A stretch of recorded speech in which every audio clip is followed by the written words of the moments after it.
Tonight, we give you an update on the heated WSU budget debate. And Senator Franken makes a much-anticipated announcement. And the U.S. government approaches a possible shutdown. Murrow News 8 starts right now. From Studio B on the campus of Washington State University, this is Pullman's only nightly newscast. This is Murrow News 8. Good evening, I'm Irish Concepcion. And I'm Alfredo Llanos. Welcome to Murrow News 8. Today, 2 students were shot and killed at a high school in New Mexico. Officials say the male shooter is also dead, but they did not provide any other information. Although students were in class at the time of the shooting, there were no other injuries to students or faculty, and everyone has since been sent home. An update on the shooting closer to home earlier this week. Deputies continue to search for a suspect who injured 2 students in a school behind Graham Kaponsky High School in Tacoma, Washington. Detectives believe the shooting resulted from a fight that broke out between 2 female students. Police have not yet found the suspect, and they believe that he has ties to gang activity. The shooting happened after the fight attracted a crowd of students behind this high school, and the suspect fired into the crowd of students from the backseat of a green Chevy Impala before fleeing the scene. Washington State Health Department officials are considering a new policy that would place a non-gendered option on birth certificates. Along with male and female adults could choose to list an X for neither. Minors who have both parental consent and a signed statement from a doctor saying the change is consistent to the minor's identity could also list their gender as X.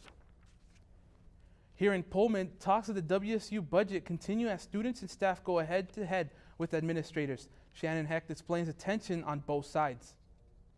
Since WSU administrators announced the cuts to programs such as the performing arts, professors have been frustrated. Bottom line is they are stomping on ants to put out a forest fire. A group of English professors came up with a solution that proposes the highest paid administrators take a 10 to 30% pay cut that would keep programs from ending. The petition now has over 900 signatures. Organizers of the petition say that they aren't surprised at the popularity of it. I think there's a lot of people, especially among the signers who are associated with WSU, who feel that we have a problem here with what they call administrative bloat. In response to the petition, President Kirk Schulz and his administration here in the French admin building say they are looking at other methods that are more fair and don't target specific salaries. I mean, it's not a surprise, I think, to anybody who's watching that, we have been making some serious and important investments for the university, but again, like I said, you can't do that. You can't spend at that level forever because at some point you're going to run out of your savings account. Posters like this have been on campus buildings all this week condemning the so-called crisis. It asks for President Kirk Schulz to take the professors' petition seriously. Even though the administrators denied a 1% pay raise in order to help the school debt, Elizabeth Seiler says that this is not enough. Shannon Hecht, Murrow News 8. She says they are still waiting a response from Schulz in regards to the petition.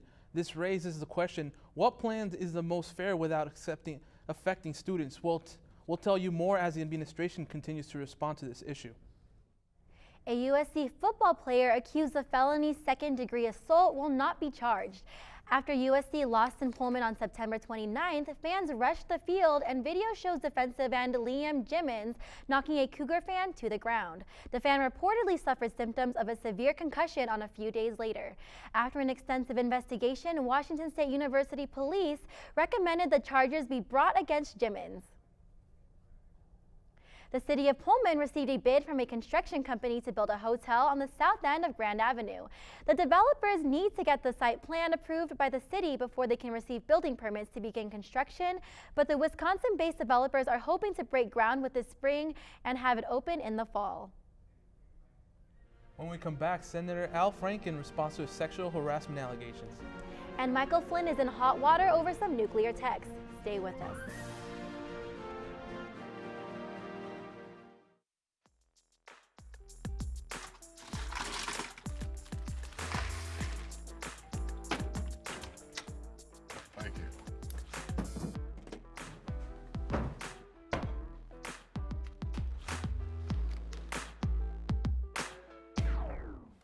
You got a king?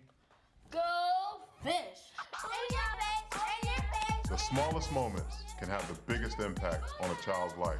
Take time to be a dad today.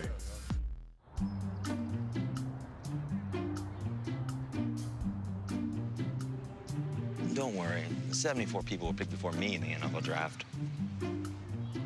To fight childhood obesity, United Way and the NFL are helping kids play at least 60 minutes a day. Okay, time for the team obstacle course. Yay! What this place needs is more healthy kids. To get involved or donate, go to unitedway.org/play60. Now I get it. This morning, Senator Al Franken announced he will resign from the U.S. Senate in the coming weeks. This comes after his Democratic Party support crumbled in response of the growing list of women accusing him of sexual harassment. Franken says he will cooperate fully with the Senate Ethics Committee investigation, and he decided to leave office because it became clear he could not pursue the investigation and properly represent the people of Minnesota. He maintains that he will be cleared of some of the allegations.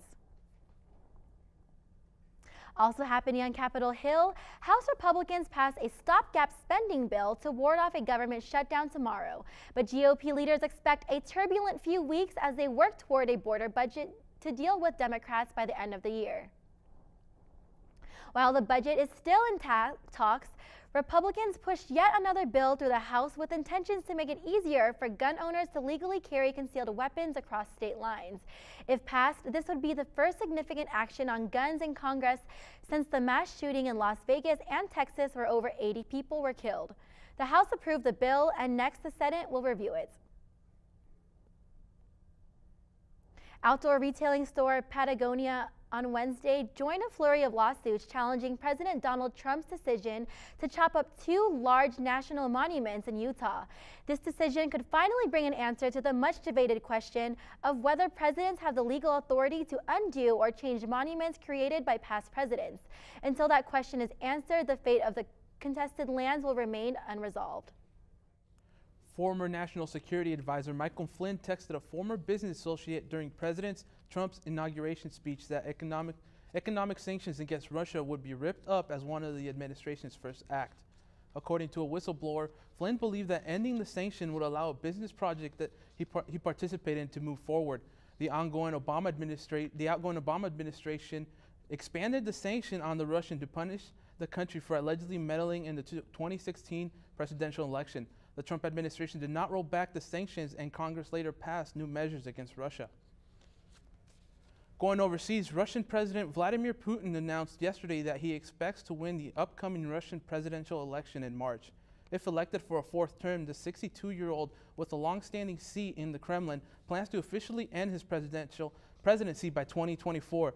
The candidates likely running against Putin are the daughter of a former Russian mayor and 3 other participants in the past campaigns.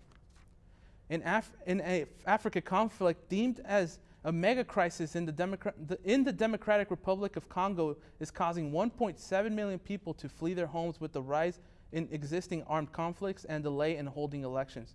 International aid is slow to reach the country. There are now 4 million people displaced and 7 million struggling to feed themselves. After the break, we will give you an update on the massive fires in California. And Austin Getch joins us to share your weekend forecast.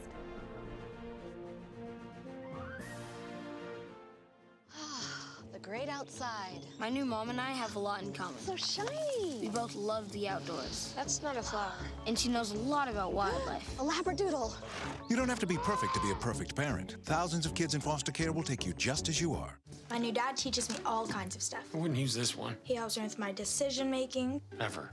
And he's even teaching me how to drive. And that's why cars have bumpers. You don't have to be perfect to be a perfect parent. Thousands of kids in foster care will take you just as you are. Wow, these are really good. You act surprised.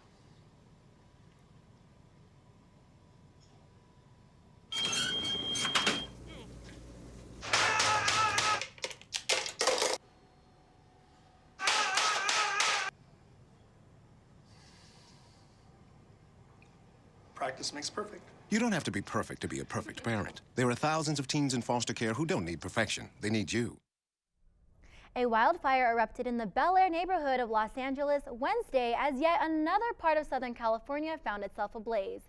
Firefighters believe homes across the LA metropolitan area and surrounding regions were destroyed, but can't verify because they are only slowly managing to make their way into some of the hard-hit areas for an accurate count.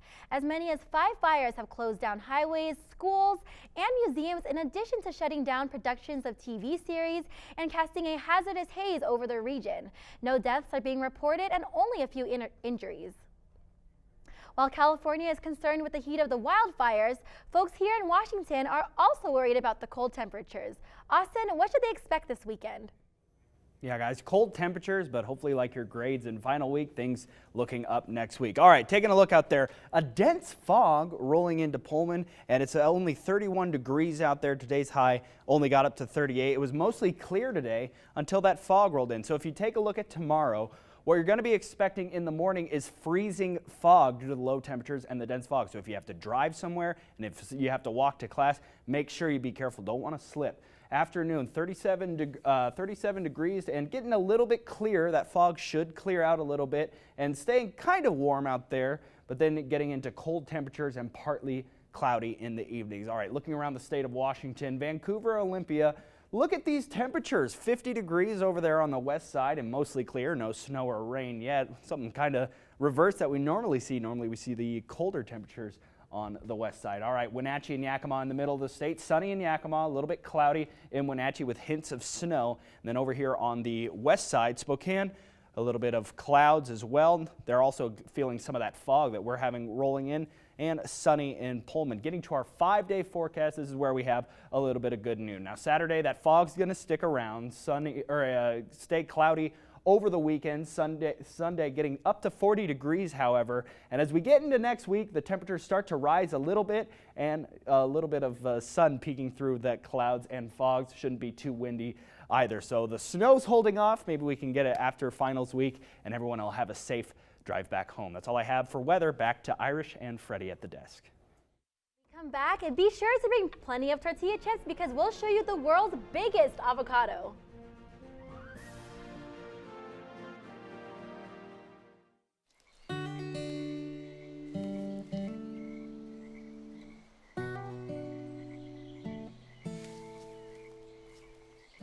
When you're out there, there's no telling what you'll find. I see it, I see it. Oh, look at you. There are some moments only the forest can inspire. Find yours at discovertheforest.org. The great outside. My new mom and I have a lot in common. So shiny. We both love the outdoors. That's not a flower. And she knows a lot about wildlife. A labradoodle. You don't have to be perfect to be a perfect parent. Thousands of kids in foster care will take you just as you are. If you want to be a parent, it doesn't matter how you play or even what you wear. You just need to be there. Thousands of teens in foster care don't need perfection. They just need you. A woman in Hawaii claims she found the world's largest avocado. Pamela Wang says she's discovered the 5-pound fruit while out on a walk. She took it to her local farmer's market to get an opinion of various produce vendors there. She applied to the Guinness World Records, potentially dethrone the current record holder, which stands at 4 pounds, 13.2 ounces. Guinness is still reviewing the application. So what do you guys think about this very large avocado that I'd have to say holy guacamole. Oh yes, for sure. I mean, I definitely am a big fan of guacamole. I've actually never had an avocado in my life. Really? I love avocados. Fun fact. I love them on mostly every type of food. So. The struggles of sometimes picking out that perfect avocado, though, is a little frustrating sometimes. Indeed. Thank you for watching. Join us every weeknight at 7 and 10 p.m. for Pullman's only nightly newscast. Have a great night, and don't forget to follow Murrow News 8 on Facebook and Twitter. Good night, Pullman.